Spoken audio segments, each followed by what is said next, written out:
Oke,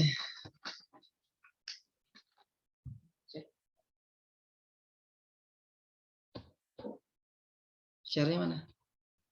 Ini udah share? Udah, bentar. Oh, belum. Ini udah record. Oh, dipotong aja kalau. Oke ya. Baik, assalamualaikum warahmatullahi wabarakatuh. Selamat berjumpa kembali dengan saya Rubianto Harja. Hari-hari saya di unit IW Medical dan sekarang menjadi unit COVID isolasi. Baik, pada kesempatan kali ini saya akan berbagi dengan sejawat sekalian yang luar biasa dari Rumah Sakit Jantung Harapan kita terkait dengan wound bed preparation dan dressing choice.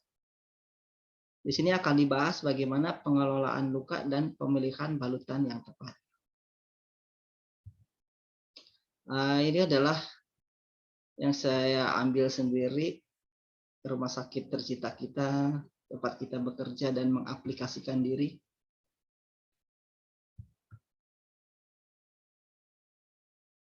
Baiklah, yang pertama, sebagai angka prevalensi dari kejadian luka yang diawali dengan akut kemudian menjadi kronik adalah suatu bentuk delay healing. Artinya ada kegagalan pada proses yang seharusnya sembuh dalam waktu 21 hari, kemudian terjadi menjadi luka kronik. Sekitar 8,2 juta orang yang dengan luka usia di atas 65 tahun meningkat menjadi 97 juta. Itu di studi di US Medicare System. Kemudian 135% non-healing wound atau luka tidak sembuh dibandingkan dengan luka yang sembuh. Artinya kecepatan untuk luka yang sembuh akibat luka akut itu menurun dibandingkan luka yang terjadi pada proses normalnya wound healing proses. Kemudian 24% pasien dengan luka kronik hidup di bawah 6 bulan atau 16% bisa mengalami berulang dalam kurun waktu 1 tahun atau lebih. Paling lama 1 tahun recurrent, jadi kemungkinan bisa terjadi kembali, terutama dengan masalah komorbid yang cukup tinggi. Kemudian luka kronik gagal proses penyembuhan sehingga disebut dengan epidemic healthcare global problem. Sebetulnya ini timbul karena masalah keseriusan dari penanganan luka akut yang menjadi kronik yang akhirnya berakhir dengan amputasi dan berakhir dengan kematian. Luka kronik diestimasikan melebihi 50 miliar dolar per tahun. Itu di US. Data di kita tidak cukup sebanyak itu. Kemudian yang terjadi pada kondisi luka yang kenapa semakin banyak delay healing, artinya cuma 3 ini masalahnya. Banyak kasus luka, kemudian budget yang minimal dan kurang perawatan kompeten, karena bahwa kita ketahui dalam metode perawatan luka itu adalah milik keilmuan nursing care. Jadi di sini harus kita maksimalkan. Tapi di antara 3 ini, yang pertama sekitar 70% pergantian dressing karena schedule. Artinya sekitar 70% itu untuk penggantian balutan itu hanya rutinitas, tidak berdasarkan pada kondisi dengan fase yang normal pada proses penyembuhan luka. Kemudian sekitar 50% penggantian balutan tidak diperlukan di komunitas. Ini paradigma yang salah, harus kita rubah. Artinya dimanapun kita berada, baik di primary healthcare, kemudian di layanan komunitas, baik di rumah maupun di masyarakat umum, bahwa penggantian dressing itu diperlukan, tidak harus ke layanan primary healthcare. Kemudian adanya manajemen kontrol budget, ya di sini harus meminimalisir mengenai ketika luka itu pada fase kronik delay healing dari akut, ya tentunya budgetnya akan terus meningkat. Kemudian sedikitnya staf atau sumber daya manusia. Jadi ini kita harus memaksimalkan orang-orang yang berkompeten di dalam proses penanganan luka sehingga tidak menjadi complex wound atau sekarang namanya non-healing wound. Nah, ini menjadi hard to heal, bahkan dijadikan suatu konsensus namanya hard to heal dalam proses luka akut menjadi kronik. Kemudian secara klinis tidak perlu diganti balutan karena meningkatkan cost. Ini paradigma yang salah juga. Jadi kita harus perbaiki dari sisi cara bagaimana kebutuhan untuk mengganti balutan itu cost efektif. Dan luka kronik merupakan dampak dari luka akut yang berkepanjangan, termasuk yang delay healing tadi. Bahwa kurangnya tenaga ahli. Nah, sekarang sudah banyak yang bermunculan kesejawatan para klinisi baik perawat maupun dokter yang sudah mempelajari luka yang perawatannya menggunakan metode moist wound healing. Dilihat dari perkembangannya luka, sejak zaman dulu sebelum Masehi bahwa kita ketahui di Mesir dan di Yunani sudah menggunakan tradisional herbal, yaitu menggunakan daun-daunan dan madu. Nah, ini sekarang masih bisa digunakan untuk proses perawatan, akan dijadikan dressing untuk penutup luka. Kemudian ada konvensional tahap berikutnya, yaitu menggunakan kompres kasa dan yang paling mudah serta menggunakan zat-zat povidon iodin yang di atas 10%. Dari konvensional kemudian beralih ke modern dressing. Modern dressing ini dikenal sejak tahun 1962, diawali dengan konsep moist wound healing, sudah bermunculan modern dressing dari 62 sampai ke 70. Diawali dengan tule sampai dengan konsep yang sesungguhnya itu konsep lembab. Kemudian di era tahun 97 sampai sekarang sudah dikenal dengan advancement teknologi, yaitu dengan menggunakan wound healing proses, mempercepat perbaikannya menggunakan beberapa teknologi, diantaranya adalah negative pressure wound therapy. Ini sifatnya suctioning, jadi bisa menentukan persentase dari infeksi yang banyak eksudat. Kemudian blue light therapy, ini sebagai komponen yang diambil adalah semacam ultraviolet yang diambil. Kemudian oksigen terapi, artinya oksigen atau hyperbarik atau mungkin dalam bentuk topikal bisa ditempelkan pada kondisi luka selama luka itu berjalan sesuai prosesnya. Kemudian yang terakhir adalah biomolecular engineering. Nah, ini dibahas adalah bagaimana biopolimer untuk mempercepat proses growth factor untuk tumbuh dan mempercepat proses angiogenesis. Ini diantaranya adalah plasenta, kemudian kolagen, yaitu yang berperan dalam biomolekular. Konsep yang kita anut sejauh ini adalah dikenal dengan moist wound healing. Adalah suatu konsep yang diperkenalkan oleh Josh de Winter tahun 62 melalui publish-nya di majalah Nature. Diawali dengan penelitian terhadap babi yang masih muda, lukanya dibuat antara yang ditutup dan tidak. Ditutup menggunakan generasi film pertama, yaitu parafilm. Ternyata setelah ditutup hasil seperti ini. Ketika yang dibuka menimbulkan scab atau keropeng, ketika yang ditutup adalah healing. Jadi membutuhkan waktu yang lebih cepat ketika kondisi luka itu ditutup dengan parafilm saat itu. Kemudian 1 tahun selanjutnya dilanjutkan oleh Mailbach yang di sana menggunakan sudah kepada objeknya manusia, yaitu kepada kulit manusia yang terjadi perlukaan, maka akhirnya dengan konsep tertutup kecepatan sembuhnya lebih baik dibanding kondisi terbuka. Sehingga kesimpulannya adalah ketika luka ditutup jauh kesembuhannya lebih cepat dibanding kondisi terbuka. Untuk moist wound healing itu seperti ini, tumbuh granulasi yang baik, cukup rehidrasi, dan kemudian banyak calon bakal tepi lukanya menjadi perbaikan.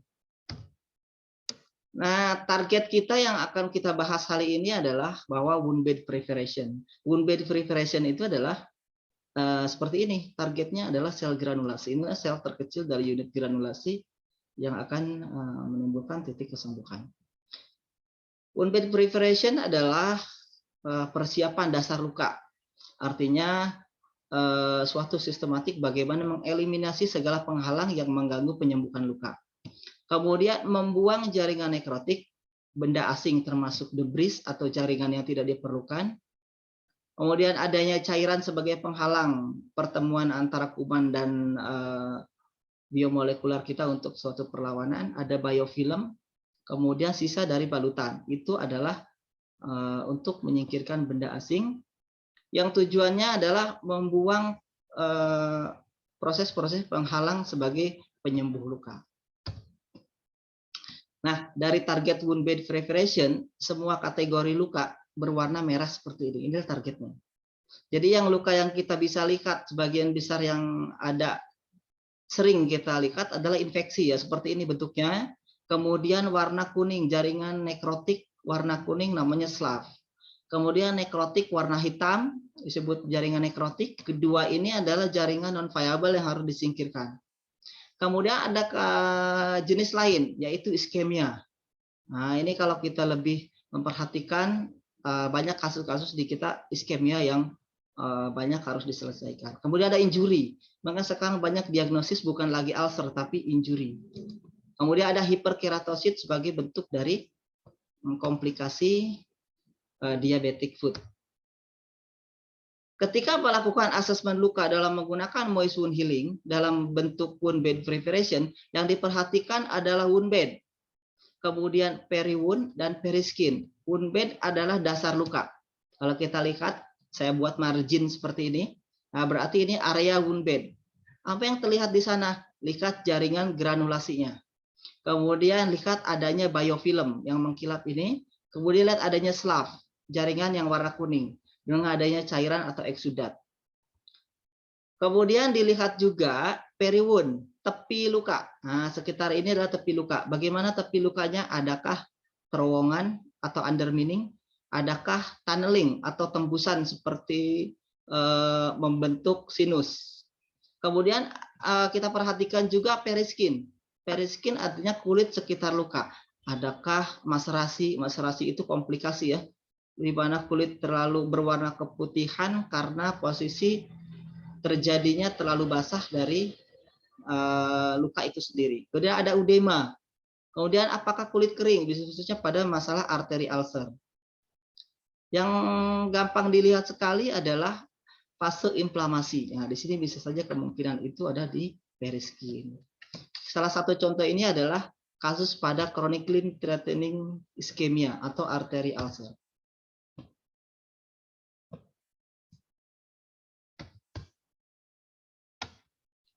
Oke, baik. Untuk wound bed preparation adalah suatu kerangka kerja atau dikenal dengan framework. Nah, pertama kali diperkenalkan menggunakan wound bed preparation, original akronimnya dikenalkan oleh Gregory Skuzel tahun 2003. Intinya adalah 4 poin.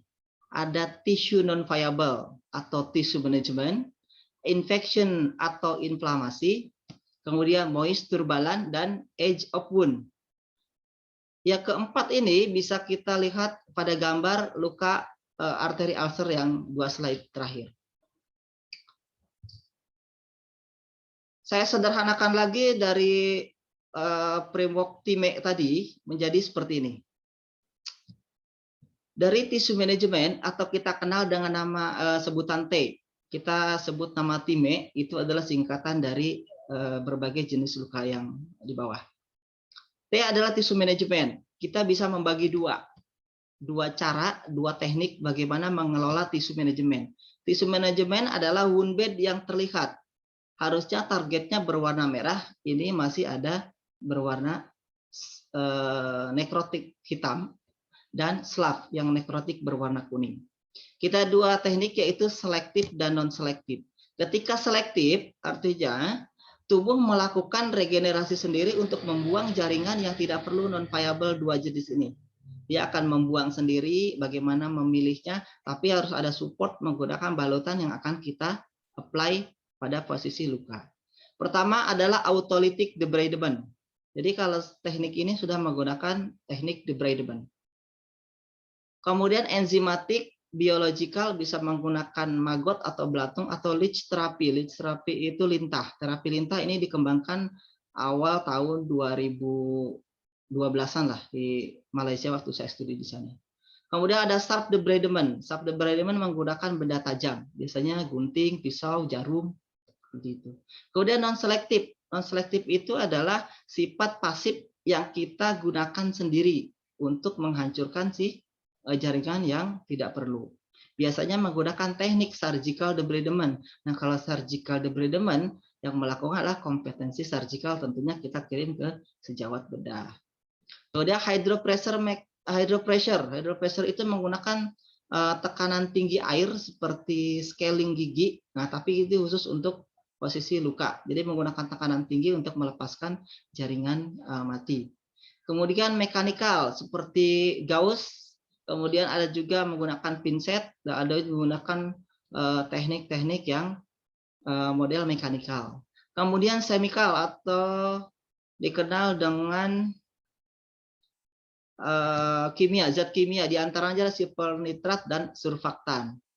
Nah, ini adalah teknik yang digunakan untuk debridement, menghancurkan jaringan yang mati yang terdapat pada slough dan nekrosis untuk menuju ke granulasi atau jaringan yang merah. Kemudian I, infection and inflammation control. Infection dan inflamasi adalah satu paket, makanya dia satu jenis. Biasanya ketika ada inflamasi ada di sekitar luka superficial. Bila mana terjadi delay healing, maka disebut infeksi ketika kondisi menjadi lebih dalam, biasanya menuju ke fase anatomis dermis ke bawahnya. Di sini memerlukan treatmentnya adalah antimikrobial topikal dan anti-inflammatory dressing. Kemudian yang ketiga tahap berikutnya adalah moisture balance. Moisture balance ada menyeimbangkan kondisi kestabilan cairan, di mana luka tetap dipertahankan berwarna merah, ketika ada cairan harus diabsorb, dan ketika dia kering harus diberi rehidrasi. Jadi manajemennya adalah dari cairan atau exudate control ini dipertahankan menuju wet to moist or dry to moist. Tinggal memilih bagaimana balutannya. Yang terakhir adalah epithelial age atau age of wound. Adalah bagaimana mengontrol tepi luka. Nah, ketika luka itu semakin mengecil, dia akan melakukan migrasi dari sel-sel granulasi menuju epithelial adalah menggunakan metrik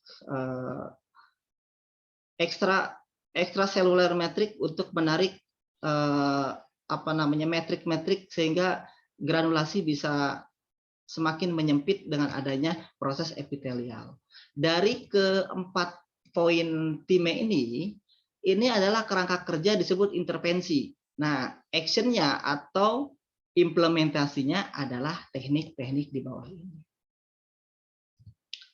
Disederhanakan lagi, kemudian teman-teman di para praktisi klinik khususnya masalah perawatan luka membuat menjadi lebih mudah, yaitu dengan tissue management, infection and inflammation control, moisture balance, dan epithelial of age. Jadi bagaimana keempat ini mendukung, mensupport luka bisa sembuh sesuai dengan waktu yang dihitung dan fase yang sesungguhnya.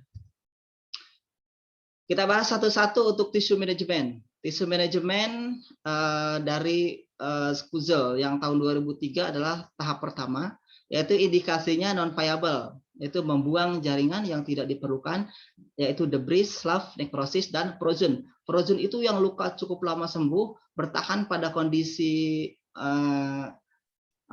granulasi, tapi tidak menutup. Nah, itu yang disebut frozen. Sehingga tekniknya adalah debridement. Atau ada zat mikroba namanya biofilm. Nanti kita bahas di belakang. Warningnya adalah antikoagulan. Ketika seseorang yang menggunakan antikoagulan, kita sudah terbiasa dengan antikoagulan dengan beberapa penyakit, maka parameternya ada INR. Baik, benar dikatakan bahwa INR tidak boleh lebih dari 2 atau 2,5 dalam kontrol. Atau ada nilai ankle brachial pressure index. Mungkin teman-teman sejawat yang di rumah sakit kenalnya ankle brachial index. Sama saja. Jadi kategorinya ini untuk menentukan diagnosis wound, dan ankle brachial index menentukan diagnosis medis. Kira-kira nilainya harus 0,5. Tujuan dari debridement, prinsipnya kita bahas T pertama dari tissue management adalah menggunakan prinsip debridement, yaitu melepaskan jaringan yang dianggap tidak perlu, non-viable tadi, untuk membuang menuju kepada fase granulasi. Kemudian debridement adalah sebagai komponen wound bed preparation untuk memvisualisasikan dasar luka. Tujuannya adalah menciptakan dasar luka itu berwarna merah, karena itu adalah target yang dicapai. Tujuannya yaitu membuang jaringan mati, kategori nekrosis warna hitam, dan slough yang berwarna kuning, menyiapkan dasar luka, mempersiapkan proses tumbuhnya jaringan baru, kontrol infeksi, memberikan rasa aman dan menurunkan nyeri. Jadi kalau kita gunakan bahan-bahan yang sifatnya modern dressing, angka nyeri bisa diturunkan, berbeda dengan yang konvensional. Dan mempercepat proses autolisis, artinya selektif tadi, sehingga proses bisa berjalan sesuai dengan komponen biomolekular yang berjalan sendiri dari proses tubuh kita. Nilai lainnya adalah cost efektif. Cost efektif ini bukan berarti secara value menurun atau harganya lebih rendah, tapi artinya dengan kecepatan penyembuhan yang bisa kita hitung dibanding dengan kita lakukan yang tanpa perhitungan, tentunya ini akan lebih cepat dan bisa kita estimasi untuk proses penyembuhan dan harga yang bisa ditentukan ke depan. Dari teknik tissue management yang pertama, kita gunakan selective metode, yaitu autolysis debridement. Apa itu autolysis? Berarti melepaskan jaringan mati dengan cara melunakkan secara alamiah atau rehidrasi. Contoh pada luka yang berwarna kuning atau hitam seperti ini, dan seperti ini, kita gunakan metode autolysis dengan menggunakan bahan berbasis hidrogel seperti ini dan seperti ini, maka dilihat hasilnya mulai seperti ini. Ini 2 kali pertemuan terlihat sudah ada perbedaan. Kemudian dia akan bekerja ketika mempertahankan suasana lembab sehingga mengaktifkan enzim proteolitik. Di dalam tubuh kita mengandung enzim proteolitik dan di sana juga terbentuk fibrinolytic proses dan kolagenesis. Kolagenesis adalah proses ketika dari fase proliferasi menuju kepada fase maturasi. Sehingga ini diperlukan ketika proses menuju ke sel granulasi tumbuh. Tidak menyebabkan nyeri dan ini masuk ke dalam kategori selective debridement. Membutuhkan waktu 24 sampai 72 jam. Sebetulnya kenapa harus rawat luka mesti 72 jam? Enggak mesti sih. Cuma di antara molekular yang dibuat dengan mengaktifkan enzim proteolitik bekerja antara 24 sampai 72 jam. Yaitu proses fagositosis dari makrofag dan neutrofil. Sehingga balutannya dikenal dengan nama hidrogel. Apapun mereknya mengandung base hidrogel adalah autolytic debridement. Jadi kita harus membawa paradigma bahwa membuang jaringan mati dulu namanya nekrotomi, ya sudah harus kita perbaiki karena nekrotomi hanya ada di Indonesia. Di negara tetangga nggak kenal nekrotomi, mereka hanya kenal dengan teknik debridement. Oke, yang kedua adalah teknik enzimatic debridement, adalah mengaktifkan enzim proteolitik juga, cuman merupakan dari fermentasi bakteri Clostridium. Jadi enzim-enzim yang ada di dalam yang kita berikan. Kemudian ada bakteri Clostridium yang akan menghancurkan sendiri jaringan mati itu. Nah, contohnya seperti ini. Ini mengandung enzimatic debridement adalah yang dikenal sejak sebelum Masehi yaitu madu. Jadi nggak salah kalau madu digunakan sebagai enzimatic debridement.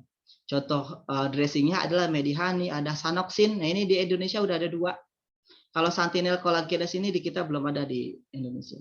Kemudian herbal lainnya untuk sebagai enzimatic debridement adalah enzim dari pepaya. Getah pepaya ternyata mengandung enzimatic debridement. Dan bonggol nanas. Kalau bersedia tidak ada dressing, hidup di pedalaman, kita bisa gunakan madu, pepaya, atau nanas. Kemudian yang ketiga adalah biological debridement, yaitu diperkenalkan pada tahun 1932 bahwa bukanlah teknik debridement menggunakan biological belatung atau maggot adalah yang paling mudah dan ini benar-benar cukup membantu dalam proses. Larva yang digunakan namanya Lucia sericata. Lucia sericata itu turunan ke-7 dari lalat hijau. Yang ketika dibiarkan diambil adalah turunan ke-7-nya sehingga ini yang akan dimakan adalah jaringan yang mati saja. Kemudian dikembangkan sejak tahun 2015 adalah nama Lucia cuprina. Lucia cuprina ini dikembangkan oleh mentor saya namanya Prof. Hari Krishna dari Malaysia sehingga dibentuk seperti ini. Maka hasil hidupnya adalah seperti ini. Lucia cuprina adalah bentuk dari turunan lalat juga cuman agak berbeda bentuk. Jadi yang dilakukan pada biological debridement menggunakan maggot yaitu adalah enzim yang ada di dalam maggot, dia dikeluarkan dalam bentuk sekret. Ketika menjadi sekret, dia akan melunakkan jaringan, sehingga akan dihisap kembali olehnya, sehingga jaringan tadi menjadi lunak, dan ketika dibuka dalam waktu 3 hari ini menjadi kecil. Habis nekrosisnya, sementara dia menjadi tumbuh lebih besar. Kemudian tidak menimbulkan nyeri, tidak ada perdarahan. Nah, ketika ditanam, dalam waktu per sentimeter butuh 5 atau 8 larva. Nah, kira-kira seperti ini. Ini waktu studi saya di sana, di Malaka, ambil seperti ini. Kemudian kontraindikasi untuk kanker payudara, karena resiko masuk ke dalam rongga. Ini selanjutnya adalah conservative sharp debridement, yaitu menggunakan teknik debridement menggunakan benda tajam. Seperti ini, gunting. Nah, ini adalah contoh ketika sebelum debridement dan ini setelah debridement. Tapi dia harus dilakukan oleh kompetensi dan memiliki lisensi yang sudah sifatnya sudah ke arah kompetensi. Surgical debridement adalah lanjutan dari subdebridement, tapi dilakukan di ruang operasi. Seperti ini modelnya, dan ini caranya, dan hasilnya seperti ini. Ini memerlukan disebut multidisciplinarity. Hidroterapi adalah teknik debridement yang menggunakan suatu mesin irigasi, seperti tadi yang scaling gigi.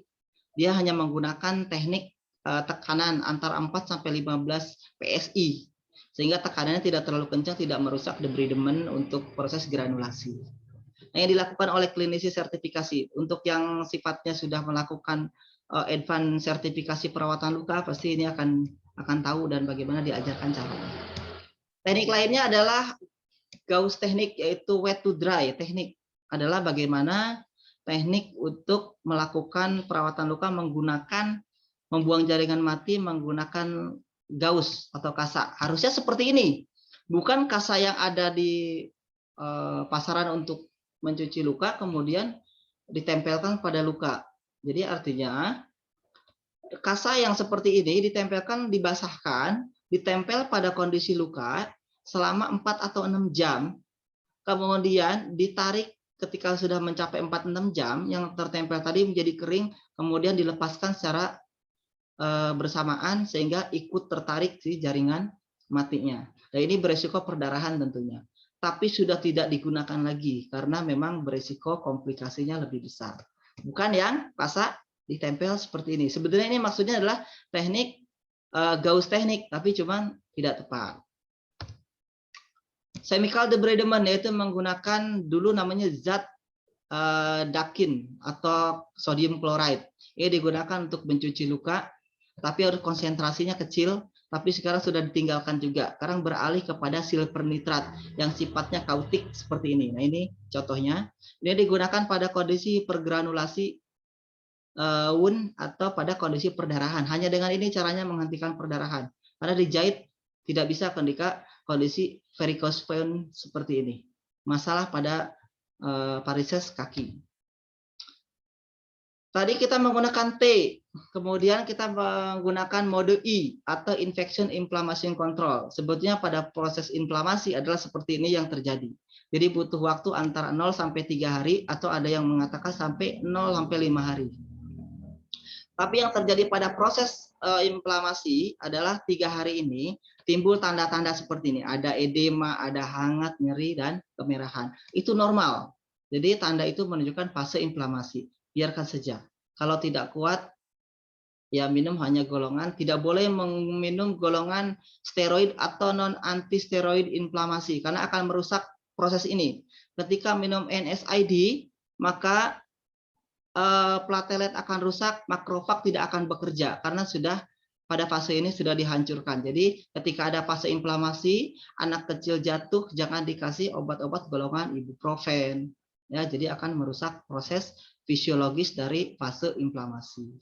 Sehingga growth factor tidak muncul. Kalau growth factor tidak muncul, tidak akan terbentuk metrik-metrik ini sehingga kolagen akan diputus. Akhirnya granulasi tidak terjadi, fase proliferasi tidak muncul, terjadi delay healing, akhirnya menjadi kronik dan menjadi luka menjadi hitam. Ini contoh inflamasi. Ini contoh salah satu pasien kita yang menggunakan non-rebreathing mask tanpa penghalang, ya akhirnya menjadi peradangan. Ini contoh apakah pembedahan ketika inflamasi Jadi harus dikoreksi dengan benar. Ini infeksi. Ketika ada infeksi adalah kondisi lebih lanjut, lebih dalam ke superficial tadi inflamasi. Ketika lebih jaringan lebih dalam namanya infeksi. Infeksi itu mengeluarkan cairan, banyak tumpukan biofilm seperti ini yang warnanya lengket kuning kehijauan. Tujuannya adalah mengontrol bakteri, kemudian mencegah perluasan infeksi dan merupakan proses delay healing. Tandanya adalah tumor, rubor, kalor, dolor. Ini pada fase inflamasi cukup sampai sini. Hanya butuh 3 atau 5 hari. Nah, ketika sudah melewati 5 hari, terjadi purulensi eksudat, terjadi undermining atau pocketing, atau terjadi bau, berarti ini sudah fase infeksi. Jadi tanda-tanda ini akan muncul kira-kira seperti ini. Untuk manajemen infeksi, guideline-nya seperti ini. Biofilm. Biofilm adalah komponen terkecil dari makhluk hidup yang biasa akan tumbuh pada Pseudomonas aeruginosa dan Staphylococcus aureus. Contoh biofilm itu seperti ini pada luka, berwarna lengket, kekuningan atau kehijauan seperti agar-agar. Nah, ini harus dibuang. Kalau tidak dibuang, nggak akan tumbuh granulasi yang baik, jadi akan delay healing. Ketika diperkecil biofilm per 1 unit biofilm, gambarnya seperti ini. Gambar yang cantik satu biofilm ini ketika berkoloni, maka akan bentuk seperti ini. Inilah siklus biofilm. Pertama dia membentuk, kemudian hari demi hari sampai hari ketiga dia akan membentuk dan membentuk kapsul. Nah, ketika sudah terbentuk kapsul, dia akan di-spread menyebar. Ketika menyebar dia akan semakin kuat. Makanya kenapa alasan waktu proses perawatan luka membutuhkan waktu 3 hari. Selain makrofag dia bekerja dengan baik, biomolekular bekerja dengan baik, kita dapat menghancurkan siklus biofilm. Jadi kalau melewati 3 hari, dia akan semakin kekar, kapsulnya akan terbentuk semakin seperti ini. Jadi ini harus dipangkas. Bagaimana kontinum infeksinya? Kita menggunakan tahun 2016 pada International Wound Institute Infection, harusnya dirubah di tahun 2021 ini karena pandemik, jadi diundur sampai 2022. Ini adalah kolonisasi, kemudian tahap selanjutnya menjadi kontaminasi, menjadi kolonisasi, lokal infeksi, kemudian spreading dan sistemik infeksi. Nah, kira-kira dalam proses fase ini, ketika sudah menjadi lokal infeksi, ini harus membutuhkan antimikrobial topikal. Nah, ketika sudah menjadi sistemik infeksi, berarti butuh sistemik antibiotik. Jadi harus di-refer. Contoh ini, kontaminasi, kemudian menuju ke kolonisasi. Nah, ini adalah lokal infeksi. Ini tidak meradang tepinya, tapi masih bisa diatasi dengan antimikrobial yang tepat secara topikal. Terjadi spreading, sudah terjadi eksudatif, tepi luka sudah mengalami kerusakan, mengalami udema, dan yang terakhir ada sistemik infeksi, sudah seperti ini. Ini butuh ketika 2 fase ini memerlukan antimikrobial dan antibiotik sistemik. Tahap ketiga adalah moisture balance. Moisture balance kira-kira gambarnya seperti ini. Jadi menjaga keseimbangan, bagaimana eksudat untuk diabsorb dan bagaimana kondisi mengontrol pada fase proliferasi menuju migrasi sel ke fase remodeling atau maturasi. Moisture balance adalah kondisi menggunakan ketika sudah terjadi proses granulasi, tidak boleh menggunakan air yang terlampau dingin karena akan membuat kontriksi angiogenesis dan dia harus keseimbangannya harus terjaga. Bagaimana menjaganya? pH-nya harus tidak terlampau menjadi basah, justru harus jadi kondisi lebih asam karena untuk sebagai sifat melawan antimikrobial. Bagaimana kondisi membentuk bakterial moisture balance adalah ketika digunakan kasa 64 lapis itu baru mencapai kondisi basah, kondisi balance moisture. Jadi penelitiannya sampai 64 lapis setinggi apa itu baru mencapai titik keseimbangan moisture balance. Contohnya yang pada berikutnya adalah age of wound. Artinya bagaimana proses epitelisasi terjadi dari granulasi dari kondisi non viable tissue. Kita gunakan dressing dan teknik debridement, akhirnya seperti ini, targetnya menjadi granulasi yang baik sehingga menuju ke epitelisasi. Inilah butuh cara yang pemilihan balutan yang tepat. Ini contoh epitelisasi. Ini proses migrasinya sel epitel. Kemudian dia ada rongga sampai tumbuh, akhirnya rapat. Nah, kira-kira seperti ini. Kemudian bagaimana memilih balutan? Balutan itu adalah kondisi di mana tertutupnya suatu luka menggunakan penutup. Ini diambil dari Elizabeth Aiello. Dalam kondisi mencari penutup luka, sudah ada dalam jurnal Wound Care buku seperti ini.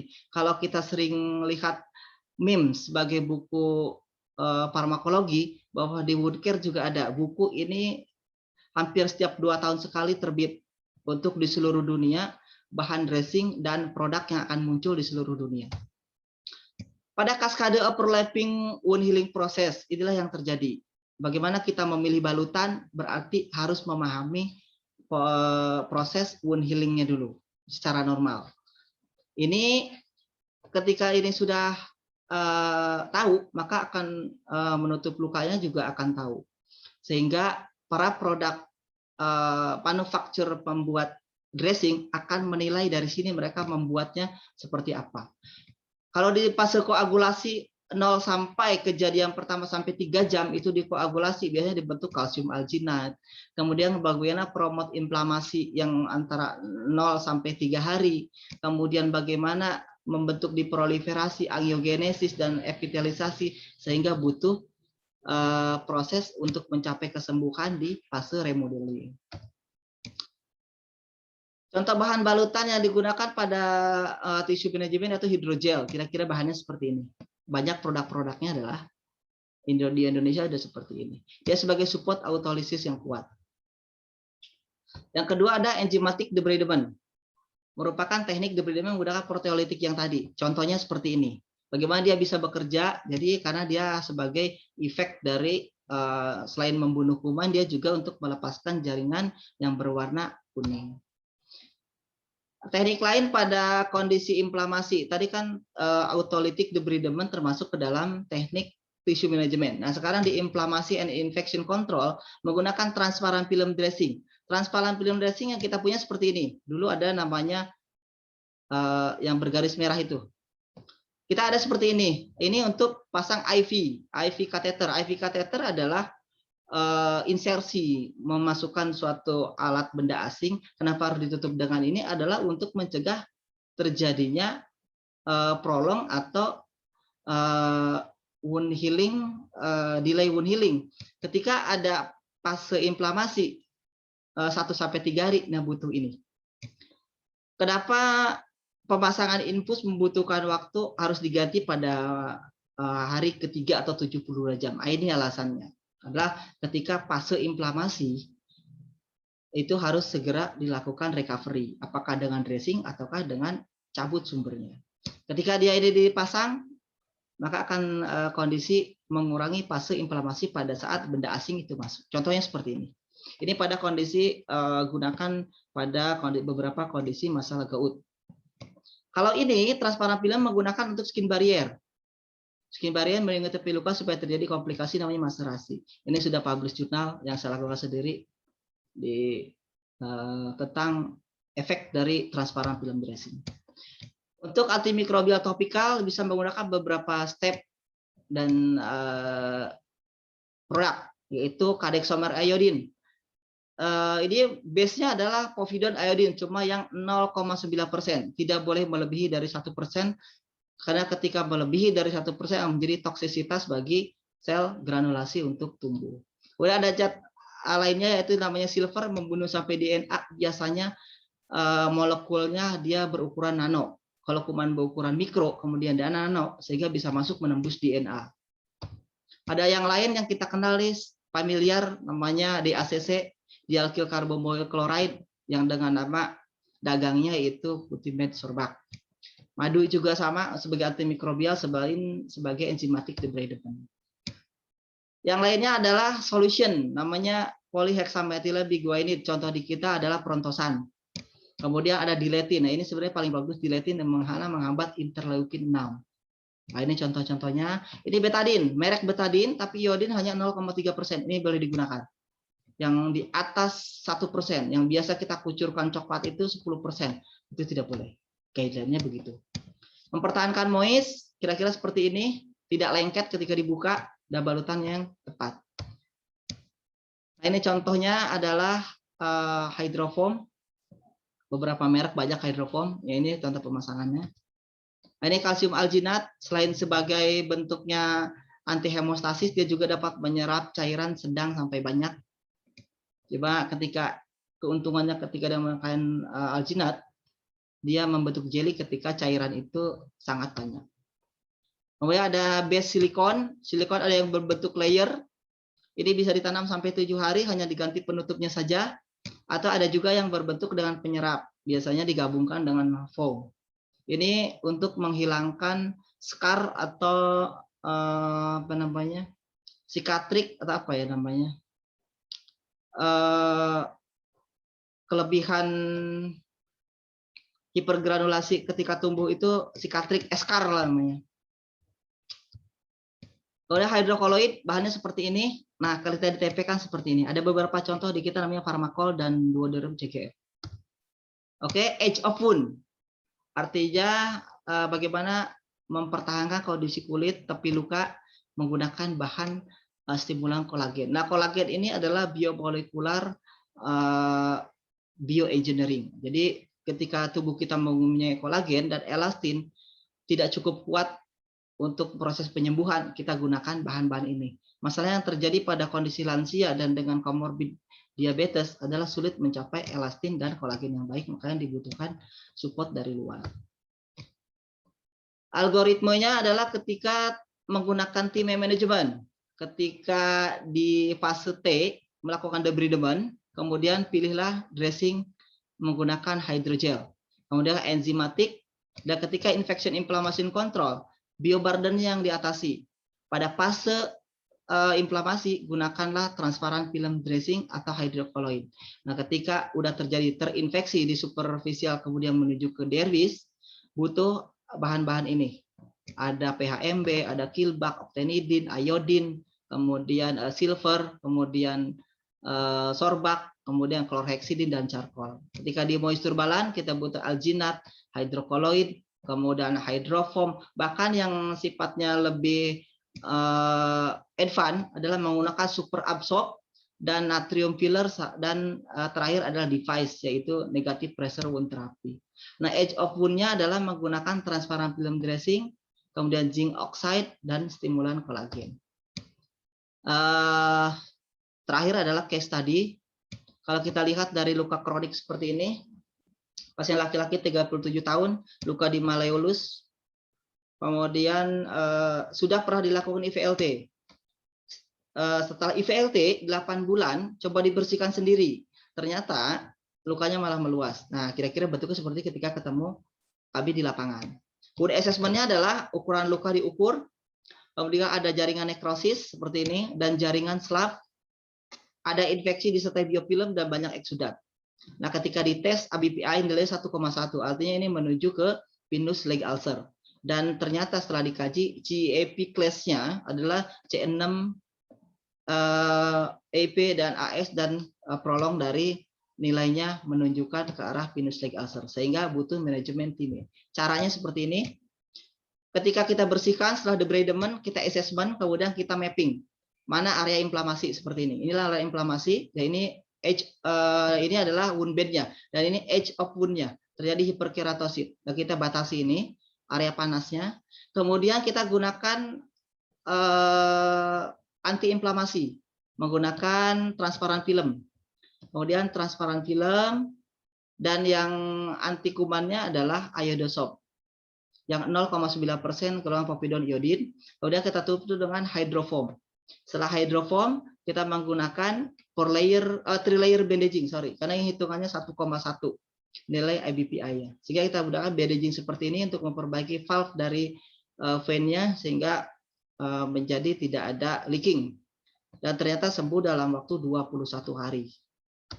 Case kedua adalah perempuan 82 tahun dengan luka di gluteal karena hemiparesis sinistra, jadi miringnya ke arah kanan, terjadi seperti ini.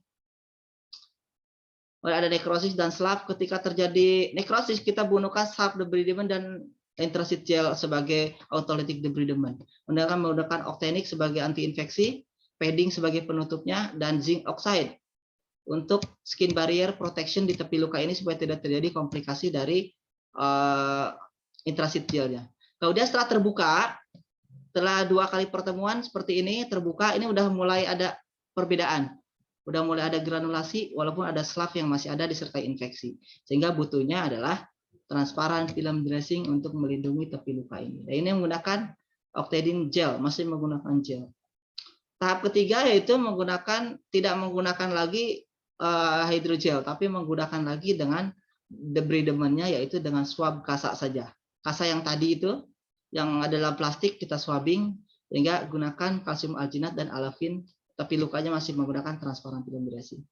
Akhirnya adalah seperti ini, lukanya yang tadinya besar kemudian mengecil, dan ini sisa dari yang belum sembuh. Tapi tidak mungkin juga kita gunakan padding seluas ini atau foam.